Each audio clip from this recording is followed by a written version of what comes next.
I've asked a friend to come up and read something before we get started.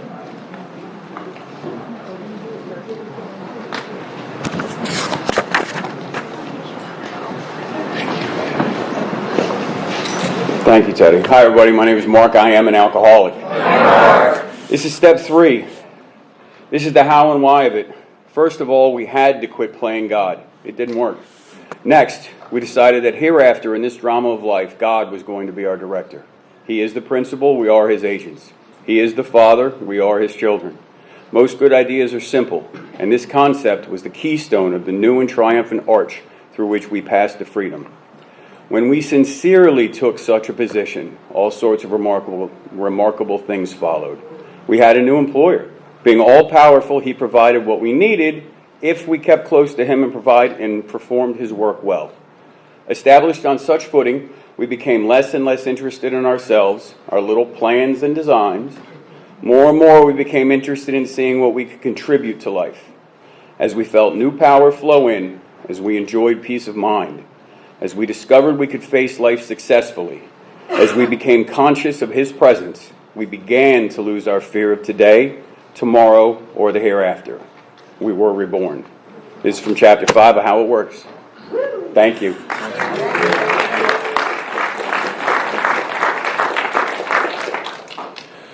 All right, guys, and our speaker on step 3 will be Chad P. from Ocean Grove, New Jersey.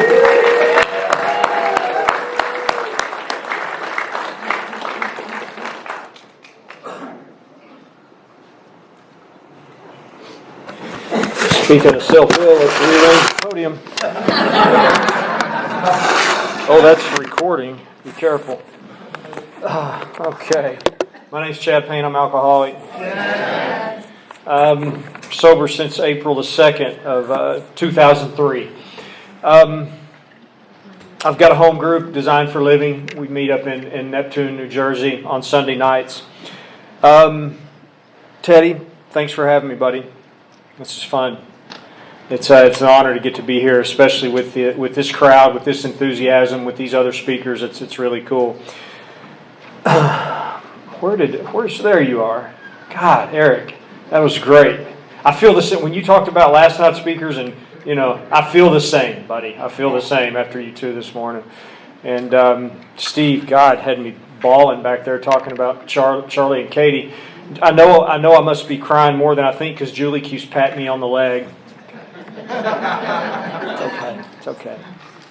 I don't ever know when I'm not a good crier, Like some people get behind the podium and tears come, they're flowing, they're still giving a powerful talk, and everybody's crying, and they're crying. Like when I'm crying, it's ugly. I can't keep talking, and I don't do it often enough. And when I do, it's so traumatic. I'm like, how do you people do this all the time? I'll tell you what you do. When you have that feeling that makes you want to cry, here's what you do. You just take it and you stuff it deep down inside. And you just hold on tight. It'll pass. And then it comes out later as a sarcastic comment to the person you love. And Eric, I think I'll always picture you levitating. Like if we swap photos, somehow I want that to be your contact photo, That'd be great. And I was thinking when Steve was talking about the fake ID, I come from, guess what? I'm not from here. And I come from the middle of nowhere in Oklahoma, and what it takes to get a fake ID is you memorize a Social Security number. That's it. That's all. You go in and say, I lost my driver's license. Here's my Social Security number. Can I get a new one? And they're like, sure, it costs $5. Let me take your picture, and we'll put... And it was great. So I've got mine, right? Now I'm 17 years old, and my name is something totally different. But I'm with my buddy, and we're going somewhere. And really, I didn't even need it where I grew up. Where I grew up, I mean, there were a couple places that would ID it. Most wouldn't, So it's a great place to grow up for an alcoholic. And if we got in trouble, I mean, the reason that I didn't spend a whole lot of time in jail is because we got away with it. They just make you pour it out, and we'd be mad about it. Like, how dare he, and then, go home now. Okay, whatever. That's not happening. So I'm with my buddy Sean. We're driving up to Oklahoma City, and we're going to we have this plan to go out to a club, but he doesn't have an ID. So we stop off in some little town, and I'm like, here's my fake Social Security number, memorize this. He goes in, now we have the same name, but each of our picture on this ID, and what I go in with him, we're just hanging out and having fun. It's no big deal. And they say, oh well, Mr. Loudmore, if you lose your license again, you'll have to retake your driving test. And we're like, okay, cool, no problem. But I do believe in giving it back, So when I was 21. There were 2 more of me running around with my name and information on their IDs. I don't think you can do this stuff anymore. Let's do a talk here. So my story, I grew up in an alcoholic home. I didn't know it was an alcoholic home. It's kind of cool because today 5 out of 6 of us either are currently or at some point have been a member of 12-step fellowship. 5 out of 6 is pretty impressive, right? That's not bad. It's cool now, we sit around the table and we talk recovery and spiritual principles. We're transparent with each other. It's almost like my family get-togethers are kind of like an AA get-together. It's pretty cool. Getting there was a little chaotic. In the beginning it was a lot of fun, and then it got crazy, and then it got really bad. But I grew up in a place where I was loved, and there's a lot of divorce in my family. If you ask me how many brothers and sisters I have, that's a tough question, because I don't know who all counts. You know what I mean? Like my sister was telling this, I was telling a story. My sister, her brother died in a car crash when he was 14. And it was Katie. Katie said, wait a minute. Isn't your sister's brother your brother? I'm like, there's an adoption, a step, and a half, all in that one relationship. So I don't know, man. I don't know. But that's the kind of family I come from. And as a kid, I definitely wasn't going to drink. I wasn't going to do what they were doing. And as a child, I was doing pretty good. I played sports. I did well in school. And then as I kind of got into those preteen years, that's when that thing started to hit me, and there's always the heads nod. Yeah, I know. We all know that thing that's coming on, Some of us, it was there at birth, and some of us, it came on a little later. But I know that I got real uncomfortable, and I didn't fit in, and nobody wanted me. That wasn't true, but that's what my head was telling me. And I don't know, it was just real hard to live in my skin. And then the miracle happened. I discovered alcohol, and I drank it. When I first drank, it's like I wasn't going to drink, right? So all my friends from grade school, they were drinking and partying, but I wasn't because I come from this alcohol. I'm not going to do what my stepdad does. I'm not going to be like him. So I didn't hang out with those friends anymore. I started hanging out with a very small, kind of another group of friends. And when that door squeaks, I think someone's whistling. Like not just a regular, like a whistle, like, wow. And I keep them like, that wasn't that impressive. What's it? So I'm not going to hang out with those. Did you hear it? You heard it, didn't you? Okay, it's not just me. So I'm not going to hang out with those guys because of what they're doing. And then I discover alcohol, and I realize real quickly how much fun this is. And it totally changes everything in my life. Those old friends, they're out there. I'm out with these new friends, and and it's just great. My life takes a turn for the better that I couldn't even imagine. And all I knew at the time is it was so much fun. But what I know today that I didn't know then is that life is actually pretty amazing. It's a really cool experience. It's not always good. It's not always bad, but it's just awesome. It's really awesome, but I can't live life because I'm trapped in here. I'm trapped in this mind,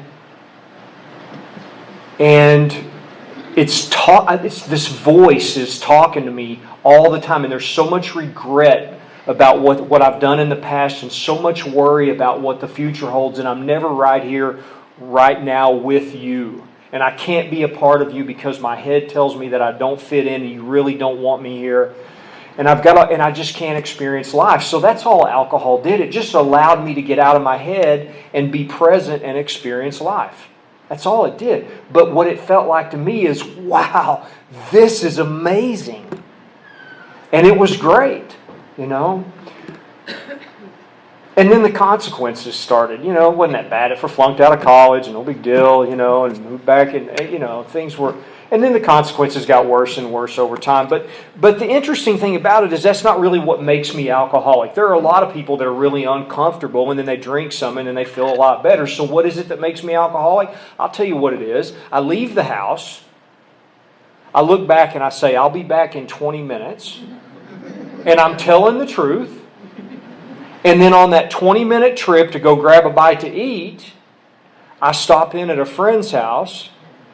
I walk in just to have one quick drink before I head back home. Next thing I know, it's midnight. Well, I can't go home now. If I go home now, I'll be in big trouble. If that makes sense to you, you're in the right room. Then it's daylight, and I'm telling my buddy, we got to get out of here. She's going to come looking for me. It's going to be a big scene. They'll probably call the cops. We got to go. And what happens is my 20-minute trip takes 2 weeks. And 2 weeks later, I'm not going home. I'm sneaking my golf clubs out of the garage at 4 o'clock in the morning, and I get caught. That's what it looks like. So what happens for me is once I take a drink, I lose control. I don't know what happens next. All bets are off, right?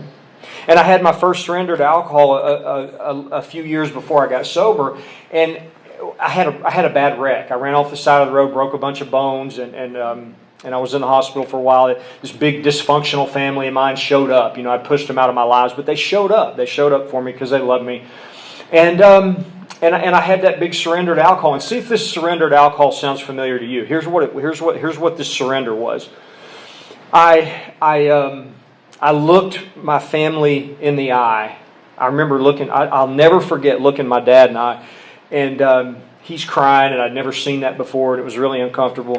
And I told him my plan. My plan was to quit drinking because it had gotten out of hand. I knew that I couldn't do this successfully. No more drinking, no more partying. I'm not going to do this anymore. I'm done. I surrendered to alcohol.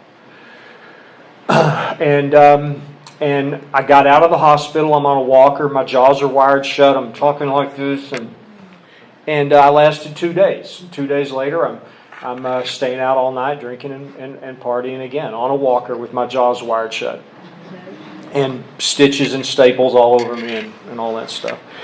And that started the quitting years, right? Where I quit drinking over and over and over. And I would quit, and sometimes I would hang in there for a few days and sometimes a few hours. You know, but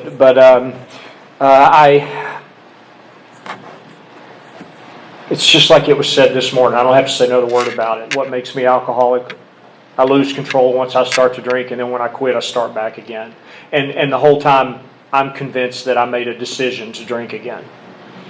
You know, and I had some beautiful people like our speakers so far that I've heard today help me to understand that I never had a choice in the first place. I just thought I did. You know, that's the tricky thing about alcoholism. It's not that we're not able to not pick up the first drink. It's that our mind convinces us that we chose to pick it up.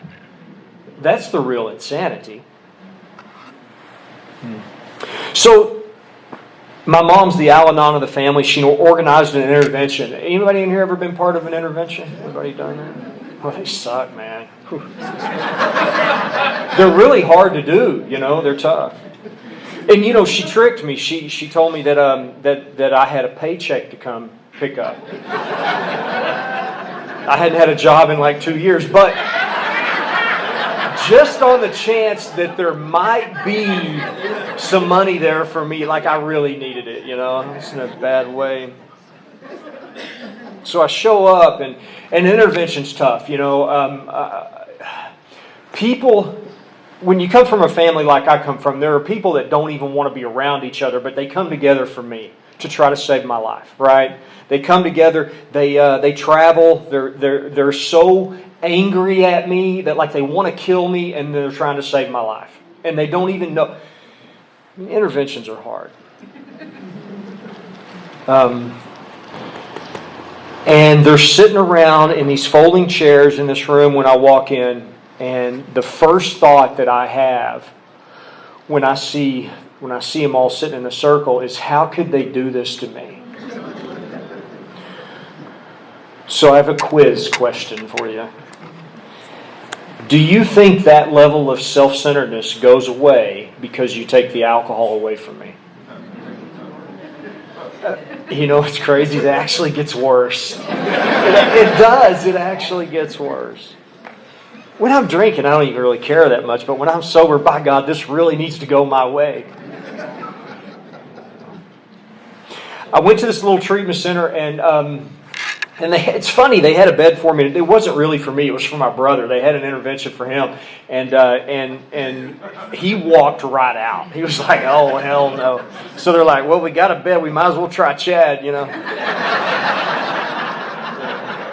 So I go to this, I have a bed in this little treatment center. I don't know what we did there, probably a bunch of stuff that doesn't work for alcoholics, but they introduced me to you. They introduced me to you, and they told me to go to a lot of meetings. They told me to go to 90 meetings in 90 days. And what happened for me in that short stay when I was there is I got that gift of desperation. I didn't understand what it meant to be alcoholic, but I did know that whatever it is, I didn't want to live the way I'd been living. I knew that much. I did not want to go back to that. That was a nightmare. So I was willing to do whatever they told me to do, and I sure didn't walk in that way. But by the time I left, and they were telling me to go to meetings. They were telling me, be a part of AA. You know, get involved, stay in the middle, and that's what I did. I moved to Oklahoma City, and I got in the middle, man. I went to 90 meetings, and that's nothing. I went to way more than that. As a matter of fact, I went to work for a painter in AA, and on a day where I just wasn't really feeling it, I'd call in sick to work and go to like 5 meetings. You know, I didn't see any problem with that at the time. That seemed perfectly healthy. And I wasn't just going to meetings. I was coming early, staying late, putting up chairs, cleaning out ashtrays. I was on all the committees. I was chairing meetings. I was doing everything. I was hanging out with all sober people. We were going out to eat after staying out all night, doing all that stuff that we do. And I was staying sober and I was staying sick. And I won't even get into telling you what my life was like in that first year of sobriety. I mean, it's like a bad movie. It was just absolutely insane. My life was crazy, and I was breaking every rule and just doing everything, but I was showing up and I was putting my heart and soul into being an AA member. And that lasted me almost a year. And about a year into that, what started to happen is I started to get real sick of AA.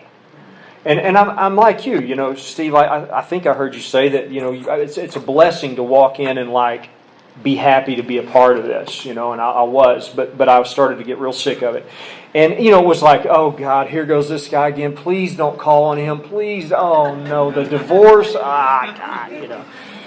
And then the person I really needed to hear from that gave me a little bit of relief so I could go home and go to bed and then make it through another day of work and come back to the next meeting. They didn't even share. What the hell, you know? And I'm ready to walk away. I'm ready to leave AA. And then one night I'm chairing a meeting, and this guy shows up from Las Vegas. He had just moved to town, and I'm going to do the right thing after the meeting, kind of talk to him a little bit and welcome him and all that, you know, just for a few minutes, and then I'm going to go see my friends. And that short little conversation took about 2 hours, and on the front steps of that meeting, he 12-stepped me. He 12-stepped me with a year of a sobriety, and he helped me to see. And it was so obvious once he explained it, but he helped me to understand what powerlessness really means. He helped me to understand that I'm not just powerless over what happens when I pick up a drink, because what I'd been saying is what I've been hearing. If you don't pick up the first one, you won't get drunk. It's real simple. Just don't pick up no matter what. If your ass falls off, bring it to a meeting. That's what we have to offer, you know. And that conversation was really, really disturbing. Like it wasn't a fun conversation. And what he woke me up to is that my intentions were to leave AA but stay sober. Like I wasn't going to drink. But he helped me to understand that plan was not going to work out. That I had already talked my way out of AA and I was going to eventually drink. And when he was telling me that, it's like I already knew this on a deep level. It matched up to my experience so well. But I was just in delusion. And he let me sit there for a little while, really uncomfortable. And then he said, Chad, I think I know what you need. It's like, what, Dave? What do I need? He said, I think you need a spiritual awakening as a result of the 12 steps. It's like, wait a minute. That came from that reading. I have that memorized. Those people that go to so many meetings that can have the thing memorized, they can put the card down and impress everybody with their wealth of AA knowledge.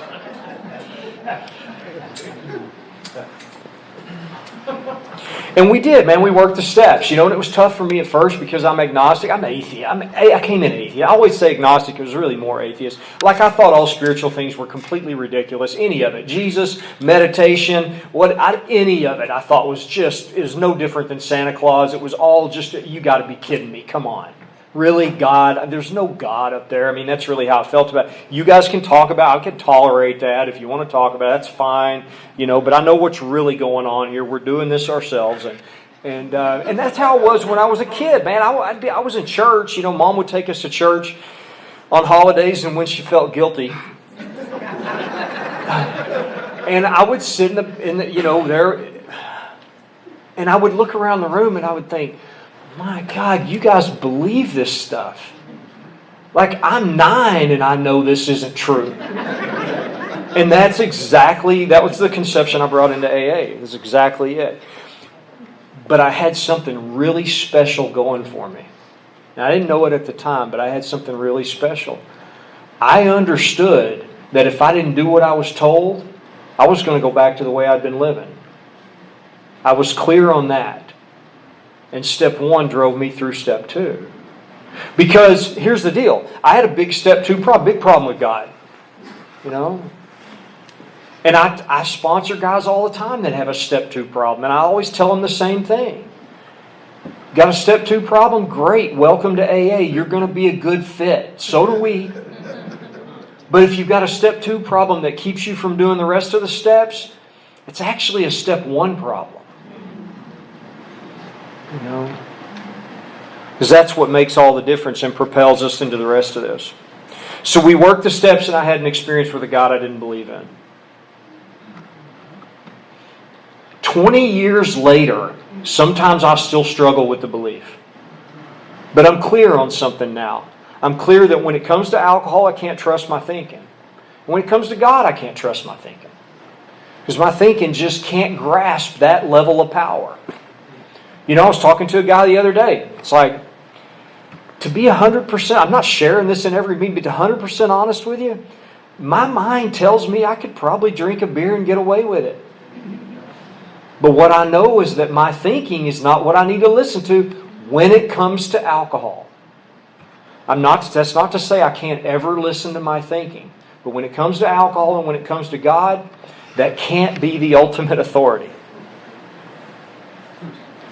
I moved down to Austin with about 5 years of sobriety, and I got to tell you, man, Steve had me just crying back there. I don't know how many of you know Charlie Parker. He died back in May. He was my sponsor for about 15 years, and it's funny, man. I can think about him and talk about him and be just fine, and then right before I get up in front of all of you and speak, Steve brings him up, and I'm back there crying my eyes out. Thanks a lot, Steve.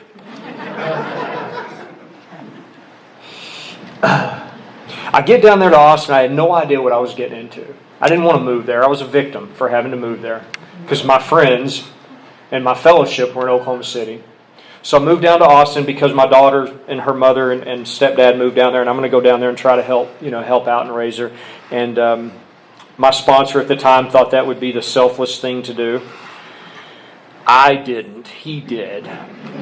But I ended up down there and I thought, well, maybe I can find, something like what I had up there. Maybe, it won't be too bad. And I stumbled into some unbelievable AA. I didn't want to go. Charlie had to force me to come to the Thursday night meeting. And the Thursday night meeting has Charlie sitting at one end of the table, Mark Houston sitting at the other end. A bunch of guys gathered around. Mark's blowing our minds, if you've never listened to Mark Houston, listen to Mark Houston. It's unbelievable. And you might hate it. Fine. At least you listen. Just try it out. Unbelievable. And then Katie's walking in. It's a men's meeting, but like she's the exception. She's walking in and she's really straightening us out. And I got a whole new understanding of so much of what's going on around here. I fell in love with the big book.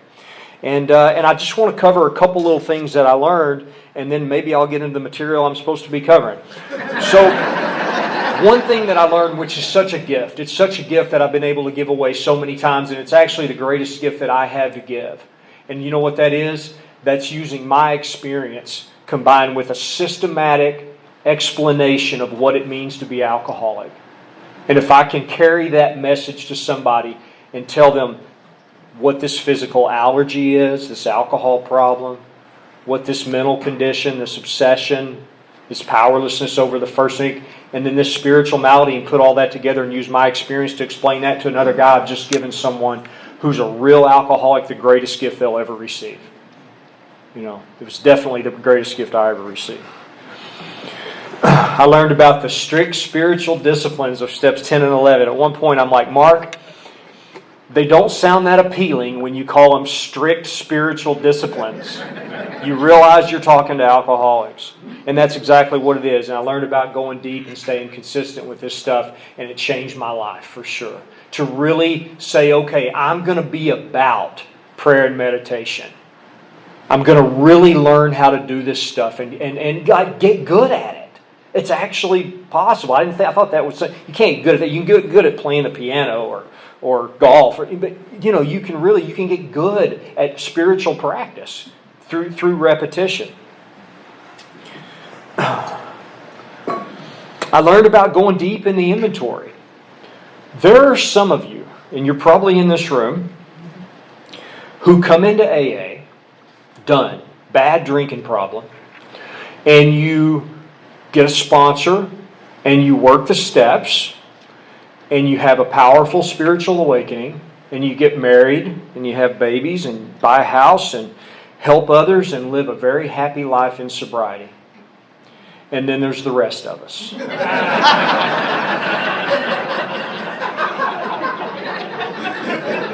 I have to go deep in the inventory process. Not out of virtue, because there's some deep down care. And I thought I was one of that first group for the longest time.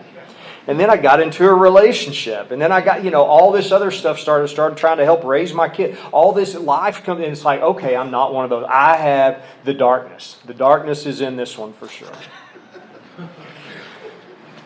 I also learned a whole new meaning of the third step. I thought the third step was real simple and real straightforward. They're all simple and straightforward. But let me put it to you this way. One time, Charlie and Katie and I were at Fellowship of the Spirit in Colorado.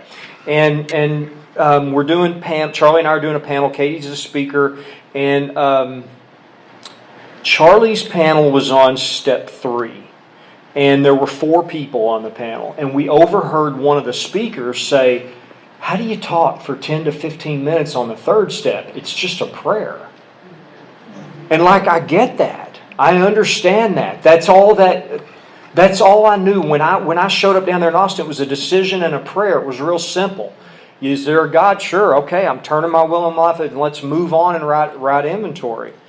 And next thing you know, somehow Charlie had conned her out of 5 or 10 minutes of her portion of the talk. Speaking of the third step. But before I get into it, I want to tell you about a real quick experience. It has a lot to do with this. Last summer, Julie and I went to a meditation retreat in Denver, and it was it's like hardcore. We did 35 hours of meditation or something within that 7-day period, and it was really intense. It wasn't just do what feels right and be. It was intense breathing exercise. I passed out more than once. It was crazy. And I had this experience, with a couple days left in this retreat. I'm tears running down. I have this experience, and I didn't really notice it so much at the time, but it was the few days after. And I want to describe it to you. And what I understand today is that something happened for me that it's kind of difficult for this to happen for a guy like me. My heart opened.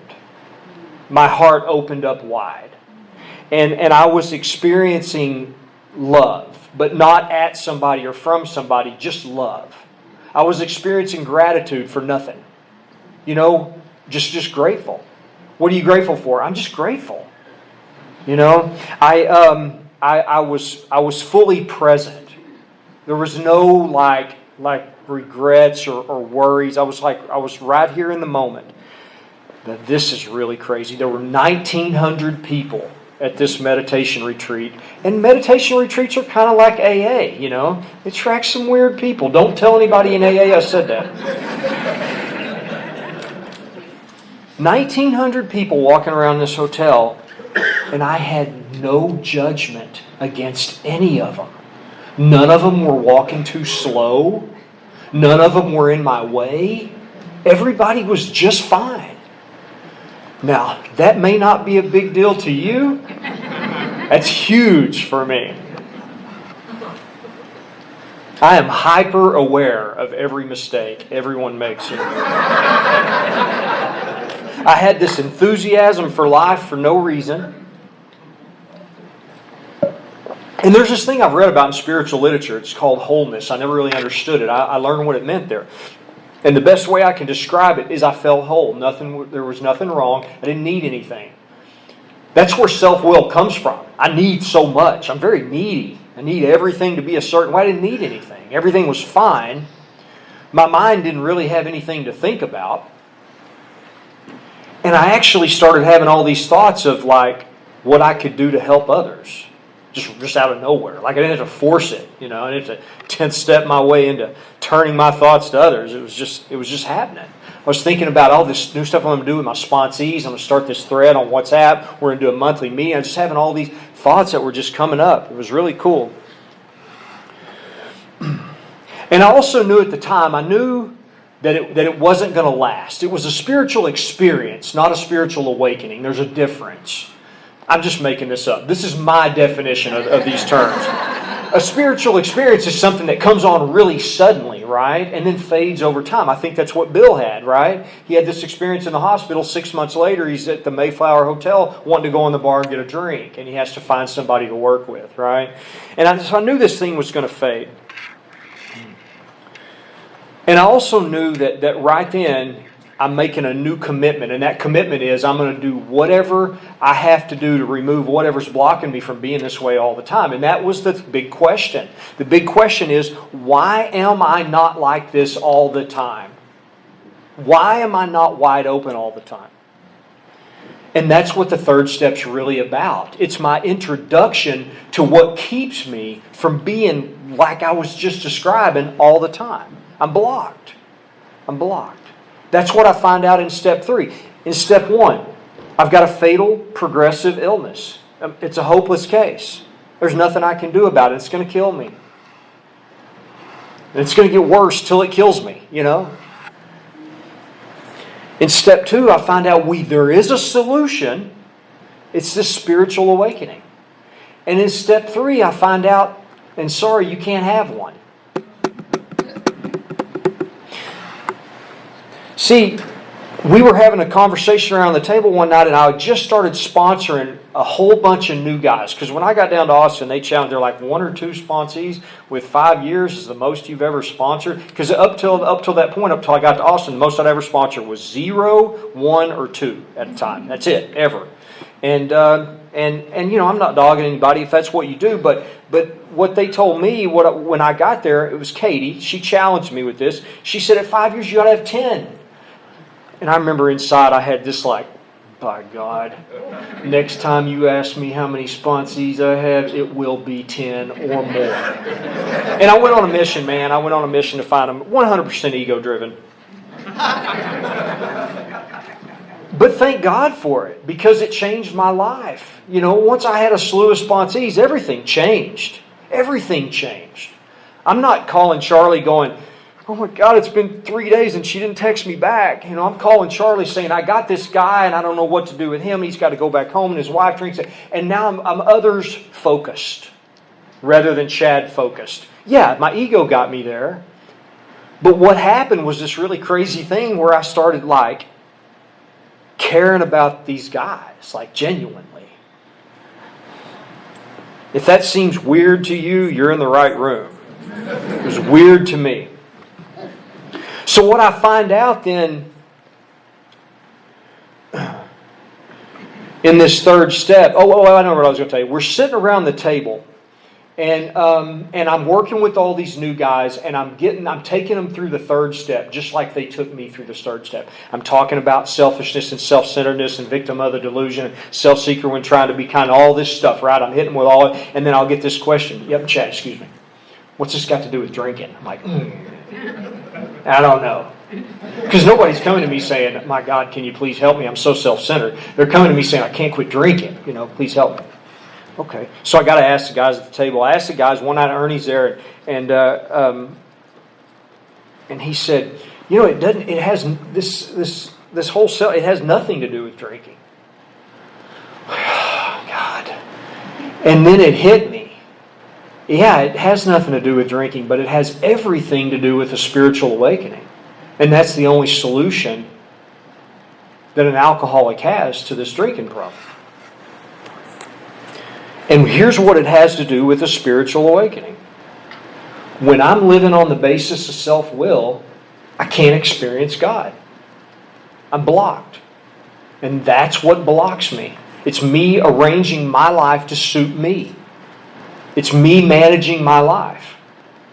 See, I don't have a relationship with life. I have a sick relationship with the way I think life should be. I'm going to mess this up. If I mess this up, somebody tell me. Oh wait, I got to come back to this. I just remembered something. I have to take advantage of my chance up here at the podium and tell you guys something. I've never done this in an AA talk, and hopefully I'll never have to do it again. Someone out there drives a black Lincoln Navigator, and I bumped it when I pulled into the parking lot. I don't think it's damaged, but I feel like that's not really my call.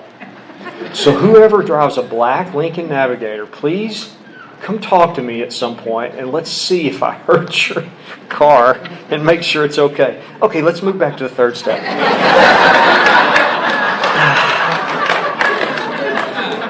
So glad that's going to be on a recording.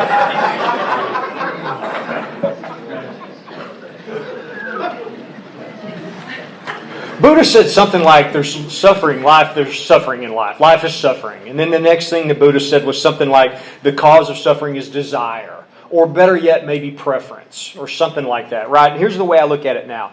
It's not just that I have preferences in life that cause me trouble. It's that I'm obsessed with them. I'm obsessed with my preferences. Like, for instance, I like country music. Surprise, surprise. But not that country music you hear on the radio. I like this alternative country that, but it's, why can't I just like music? Music is wonderful. It's one of the greatest gifts of humanity. But I have my preferences, and this kind's not okay, and this kind is, right? That's no big deal. That's what I carry into everything I experience in life. I have all these preferences on how I think everything should be. And I don't just every now and then. It's natural. A dog has preferences. It goes, the ground over there is soft and dry over here. It's wet. I think I'll lay down over there. Not me. I'm obsessed with my preferences. It's all I think about is how I think it should be. And if somebody doesn't go along with how I think it should be, then I spend all my time having an argument with them that they know nothing about, where I'm presenting my case, I'm rehearsing how I'm going to present this case on how what they're doing is wrong and what I'm doing is correct. And then the rest of the time I spend worrying about what might happen in the future that's going to make things not go my way. And that's how I live. Welcome to my life. And it's a little arrogant. This universe has been here like 14 billion years, according to modern science. I've been here 49. Everything that's happened is happening in this moment is happening because of everything that's happened in all the previous moments that have built up to this moment. Yet in my 49 years of experience, I think I know what's best. Is that insane? Is that insane? Yeah. It's like somewhere along the way I told my mind, I said, mind, here's your new job. I don't know when this happened, but it happened at some point. I said, here's your new job. I need for you to arrange my life to make sure I never have to experience any discomfort or any inconvenience. And my mind's been trying ever since. It's like it wakes me up at 2 o'clock in the morning. As a matter of fact, it woke me up at 2 o'clock this morning. Or that was Julie that woke me. I don't know. Something woke me up at 2 o'clock. I'm like, come on, mind. Shut up. And let's go back. And the mind's going, you gave me the job. I'm just trying to do what you told me to do. It's a big job. My mind is not, it's outclassed, right? And what happens is my mind becomes the highest level of consciousness that I know. It's everything. My thoughts become reality. Which, by the way, if that sounds weird to you, let me be the first to tell you, they're not. They're not. They're so skewed and so mixed up. My mind's a problem solver. It's a tool. It's not the ultimate authority. Yet in my life it is. And it's a problem. So you know what it needs? It needs a problem. So it finds problems in everything. There's always a problem. I'm the kind of guy that wins the lottery and then is like, God, the taxes are going to be ridiculous. There's always a problem. I got to figure out how to solve this problem. I got to create a problem. I was studying stuff on the law of attraction. I'm a seeker, man. I saw all these different spiritual paths, and so I spent some time on the law of attraction. It's like think positively. You know, what you think, you create. You attract what you think about, and I'm like, okay, cool. So I'm going to stop. I'm going to think. Guess what I found out? I don't think positively. I think negatively all the time. But it's not that I'm always miserable. Here's the other thing I found out, and this is really more important than any of that. What I found out is that those times when I am happy and free, it's not because I'm thinking positive thoughts. It's because I'm not doing much thinking. Yeah. And that's really the goal for a guy like me. Just slow down a little bit.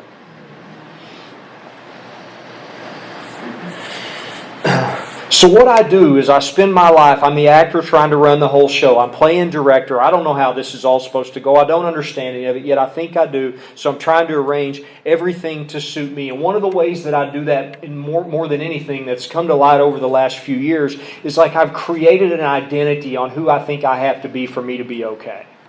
And there's a lot of things that go into that. You know, for instance, I'm a guy that would never wear a Rolex. I'm like a rugged guy. You know, I'm a guy who goes out first thing. We live 2 blocks from the beach, and I go out first thing in the morning and see the sunrise and go for a run and take a cold plunge in the 40-something degree Atlantic Ocean, and then come back and tell everyone about it. That's a requirement, by the way. If you do cold plunges, you have to tell. You've got to find a way to work it into every conversation. And the thing is if I can be this guy, I realize, man, I'm kind of into health and fitness and stuff. And at one point, I was feeling kind of bad because I didn't do a couple things I wanted to do in the morning, and I didn't do it. And then I kind of went through the list of all the things that I've got to do to be okay with me. I mean, it's crazy. It's watch the sunrise. It's do a long meditation. It's take a cold plunge. It's exercise. It's get my bare feet on the ground. It's eat this kind of breakfast with this kind of all this stuff. And like if I do 9 out of 10 of those, I hate myself. What's that about? And we call it perfectionism. It has nothing to do with perfect. It's just this crazy set of standards that I created in my own mind that I will never live up to. And it just gives me a reason to hate myself again. And what it's really doing is just kind of a slap in the face to God. That's what it really is. The book calls it a stage character. And that's what it is. It's this identity that I create. And if I can just do this, I'll be okay. And I base a whole set of belief systems around it. You know, I mean, for instance, if you're a Republican, you got to believe these things. If you're a Democrat, you got to believe these things. If you're a Catholic, you believe these. If you're this, you believe all these things and all these belief systems and old ideas. I have them all built up, and when you put them all together, that's called an ego, and that's what I spend my entire life trying to protect. And so many of these old ideas I have, they're not necessarily bad. They're not bad things. There's so many, this identity, that's not a bad thing. If I were to tell somebody about it, it's fine. That's great, Chad. It sounds awesome.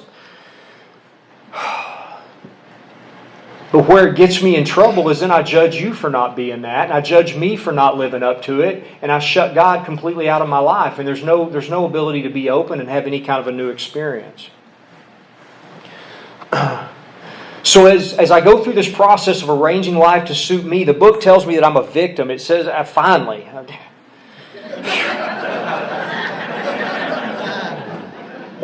Okay, what am I a victim of? Let's see here. What am I a victim? Oh, no, a delusion, of course. I'm a victim of a delusion. That's just a lie I'm telling myself, and I'm believing it. That I can wrest satisfaction and happiness out of this world if I just manage well. Okay, what does that mean to Chad? That means if I can just get everything I want, then I'll be fine. Cool, we're in total agreement.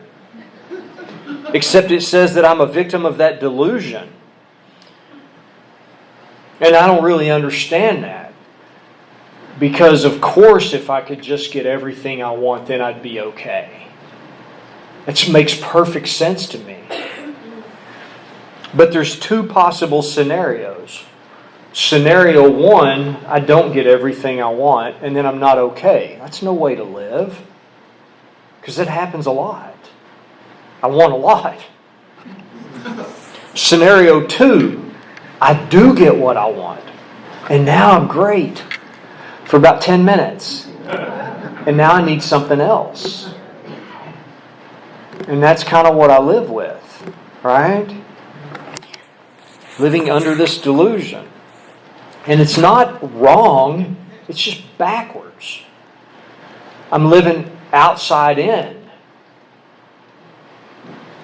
I'm trying to arrange my circumstances to fix an internal condition. And God's saying, no, Chad, you do the work to treat that internal condition. I got this.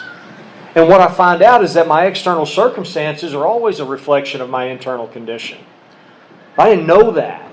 So I spend all the time trying to fix everything out here, rarely successful, but even when I am successful, whatever problem that I fix out here, I get another one just like it because nothing's changed inside here. And that's what I love about this 12-step process. It's not about how to fix your life. It's about how to hook up with a power that can rearrange that internal condition. And then we can watch the rest of my life become a reflection of what I really have in here.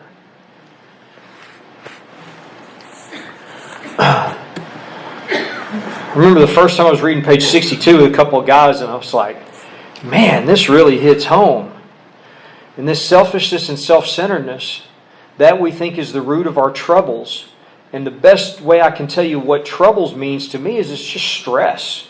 It's the stress that I live with. I looked it up in the old dictionary, and by the way, by the old dictionary, I mean that I have a 1934 Webster's dictionary at my house, because I don't just want to know what the words in the big book mean. I want to know what they meant at the time they were writing the big book. And what that makes me is a nerd. But when it comes to this book, I'm a nerd, man. I really am. I love this thing. Troubles. It says mental agitation, stress, or worry. Stress. That's my stress. What is the root of my stress? You guys are not acting right. No, that's not the root of my stress. The root is, the cause of my stress is I'm trying to run the show and it's not working. I'm just not real good at it, you know. And I'm very demanding. I'm really hard to please, and it's not going well. And I'm driven. We four of us rode up here together. Julie, who you'll hear in a few minutes, and Chris and Marissa, and we had a great time. We had a lot of fun. You know, I don't know what kind of conversations you guys have. I mean, ours were about Jaeger and cocaine, and something about throwing up in a toilet and then flushing it and then using... That was an important part of it, to flush it and then use the clean water to rinse things off. It's a great conversation. We came in my truck. My truck runs all over the country. We're going to Utah for a couple weeks pretty soon, and it goes all over the place. But the thing about it is, it never decides where it's going to go. It's driven by me. I drive it. I decide where it's going. I decide how it gets there. I decide how it shows up in traffic, how fast it goes. And that's me when I'm living on the basis of self-will. I'm driven. There's something besides me that's determining where I go, what I do, how I show up, how I treat people on the way. You know what that is? You know what drives me? Fear. 100 forms of fear. I'm not going to be okay. And I'm scared to death about that. Delusion drives me. The delusion that if I can fill in the blank, then I'll be okay. Self-seeking drives me. It's my efforts to arrange everything to make sure that I am safe and protected. That I get what I want. And you know what else drives me? Self-pity. Because once again, it didn't work. And that's the cycle that I live in, this cycle of self-will. My troubles are of my own making. They're not coming at me, they're coming from me. And I'm thinking about this being driven, and I don't want to tell too much of this story. It's not all mine to tell, but a couple years ago at that Jersey Shore Roundup, Julie and I love our relationship today, and I'm just madly in love with this girl, but we're 11 years into this relationship in round 3. Do you guys know what I mean by round 3? Some of you are like, yeah, I know, I'm in a round 3 too. Yeah. We've been a couple 3 times, so here we go, round 3. Okay, so here's what driven looks like. So we're at the Jersey Shore Roundup, right? Julie's sponsor is speaking there, and we're hanging out with her. I'm new to New Jersey. Julie's just back. And we're getting to know the people in A, and we're hanging out with her sponsor. And Julie and I are coming off a breakup and getting back together. And I am concerned about what she's doing or who she's talking to. And because I work with a lot of guys who are sneaky like me, I learned that I actually had access to her Google account, and I could read her emails. Well, at this time of the Jersey Shore Roundup, she's emailing back and forth with someone she's not supposed to be talking to. So as we're walking around with her sponsor, talking about God, Julie goes off and she sends an email. I go off in the bathroom and I read it because I have access to her Google account. And then we come back out and hang out with her sponsor.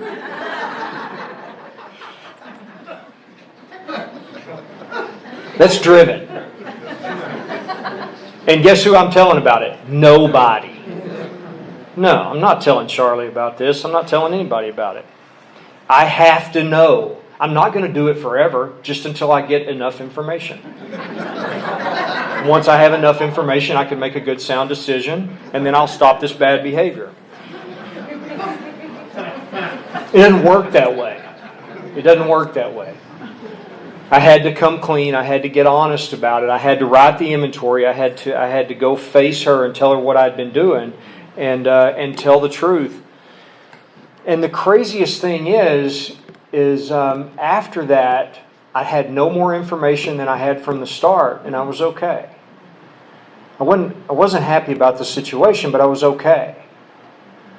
And it's not based on me running the show and figuring things out and how to do all this and doing it behind the scenes because somebody might tell me not to do it and they just don't understand.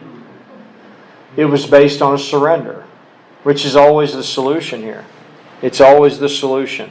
And guys, everybody has this trouble I'm talking about. We're extreme examples. It says it right here. It says the alcoholic is an extreme example of self-will. We're the extreme examples of self-will run right. Us and 15-year-old boys. That's extreme examples of self-will run right. We're the real deal, you know. It's not...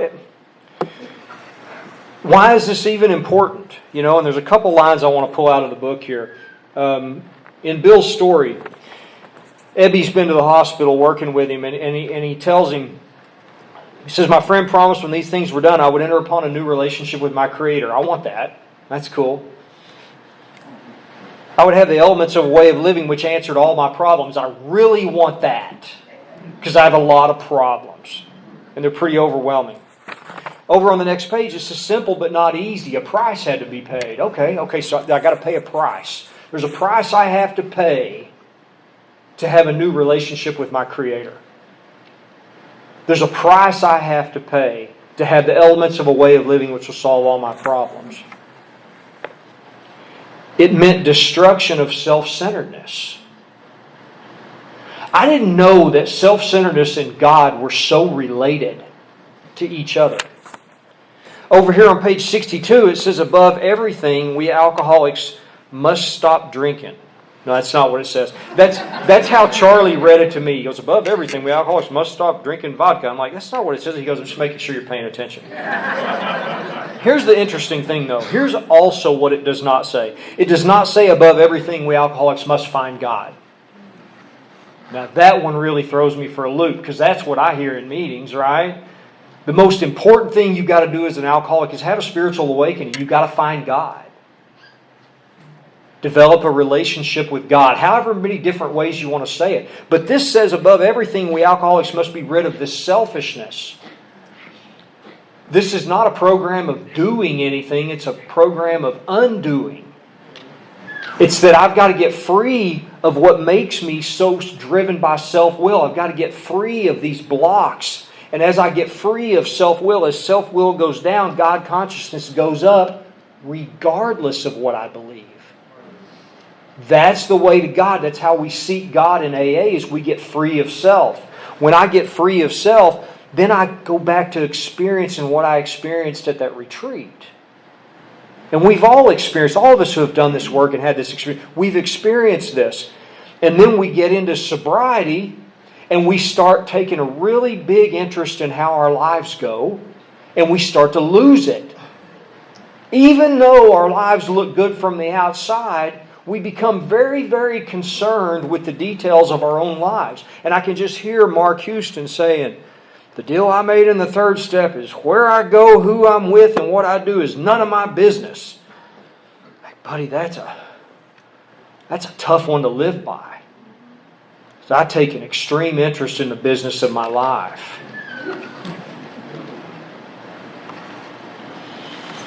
So what I understand today is that my natural state as a human being, as a child of God, is a flow of God consciousness, a flow of energy, a flow of spirit, but it's blocked. And what I'm trying to get back to, what are these blockages, these energetic blockages that block this flow? Resentment, fear, old ideas, guilt, self-pity, all that stuff that blocks that flow of energy and just kind of like dams up the river, you know. And to get the river flowing again, I don't have to do anything to the river. Just got to remove the blockages. And that's the natural way it happens. There's a deal I make on page 63. It says, being all-powerful, He provided what we need if we kept close to Him and performed His work well. It's simple, man. It's a simple deal. God provides what I need if I just do the work laid out in this book to stay close to God and then carry that message out and be of service. That's all I got to do. My job gets much, much simpler. And what happens then in that process, I thought, what I need is like a place to live and some money and a relationship and a career and those kind of things, right? And that is part of it. But there's another part of that too. What do I need on a spiritual level? Right? That's where it gets interesting. See, because when we make this deal in the third step, we're signing up for we're enrolling in spiritual school. Game on. Here we go. And my spirit calls out for freedom.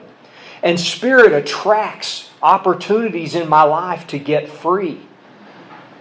It pulls things into my life and puts me in situations that are beautiful opportunities for me to walk through these situations and get free of this stuff that's blocking me from God consciousness. And you know what I call those opportunities? Problems. I call them problems. And it's unfair. And this shouldn't be this way. And then someone reminds me, this is just what you need. God is giving you just what you need. Spirit's calling out and attracting into your life just what you need. On page 133 in our book, it says, let me find it. Do like here. Let's see if I can back up far enough from the book to read it. I didn't bring my reading glasses. That's a new thing. Avoid then the deliberate manufacture. No, let's start. But it is clear that we made our own misery. God didn't do it. Avoid then the deliberate manufacture of misery. But if trouble comes, cheerfully capitalize it as an opportunity to demonstrate His omnipotence.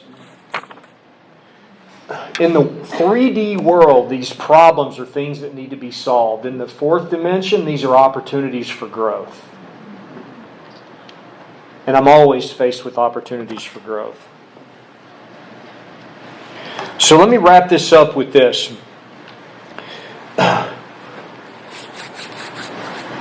The third step is a decision. We make a decision here. We make a commitment to develop a true relationship with life. To stop trying to control life. To let go of the illusion that I have control over my life. To let that go. Learn to navigate life with spiritual practice.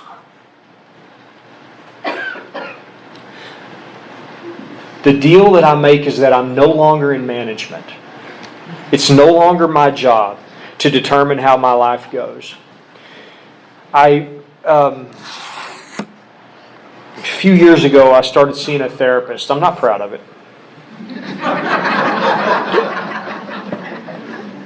I met with this therapist. I was a school teacher. I met with this therapist 3 times in the summer, and she said, we can do some good work here. And I do want to throw this out there. You know, it really did make a huge difference in my life. I'm not dogging therapy at all. It's just a stupid joke. But I can tell you that it really benefited me a lot. I think it benefited me a lot because I did it in addition to the 12 steps, not instead of. So I meet with her 3 times. She's up in Round Rock. She's down in South Austin. I work up in Round Rock. The summer's over. The school year's starting. And she says, so I want you to commit to seeing me for 6 months, and I think we can do some good work. And I said, okay, yeah, that's cool, but you know, I actually work up north, and you're down south, and you're only. She says, no, I'm just asking you to just make the commitment. And I said, Mary Jo, you don't understand. It's an hour and a half drive. I can't take off a day a week to come. And she goes, stop it. I'm not asking you to figure it out. I'm asking you to make a commitment. Well, that's what we're doing in the third step. We're making this commitment. I'm not going to live by self-will anymore. I have no idea how to do that. Here's a suggestion for you if you want to see how hard this is. Spend a day not being selfish. Try that. Just accept everything as it is. After all, that's the answer to all your problems. Just try it out. See how it goes. Spend one day. Anybody read Emmett Fox? Anybody ever try the 7-day mental diet? Go 7 days without one negative thought? Like 7 minutes, bro. Come on. You out of your mind? It's okay if you have a negative thought. Just start over. Well, I started it back in 2012 and I'm still trying. So that's what we're doing here is we're making a commitment. And thank God that it doesn't stop at step 3. How many pieces of spiritual literature have I read where they lay out a problem and I'm going, yes, that's it. Yeah, I get it. Eckhart Tolle, I get it, man. You're right. Yes, that's my ego. That's the pain body. I understand, you know. And he's like, basically says, well, here's the solution, and that's it. Like, what? How do I get there? 3 things came together with Alcoholics Anonymous. An understanding of the problem, a solution to that problem, and they didn't drop us off there. And then he gave us a program of action, which I like to call the idiot's guide to having a spiritual awakening. I'm the idiot, not you. I'm the idiot. So that's what we're left with, is a commitment and then a program of action that's all about getting free of self. Because if you're anything like me, courage is a great idea. And so's honesty, and so's acceptance, and so's all these wonderful spiritual principles that we talk about. I just can't pull them off. But you know what I can do? I can write inventory. I can make amends. I can carry the message. I can work with others. I can pray and meditate. I can be a good member of a home group. Those are things I can do. And you know what happens in the process? I experience the promises that this book lays out. And it's because I do the work, not because I will myself into being this way. So there's a prayer here. I'm going to read this prayer and that's it. And I'm done. God, I offer myself to Thee to build with me and do with me as Thou wilt. Relieve me of the bondage of self, that I may better do Thy will. Take away my difficulties, that victory over them may bear witness to those I would help, of Thy power, Thy love, and Thy way of life. May I do Thy will always. Thank you.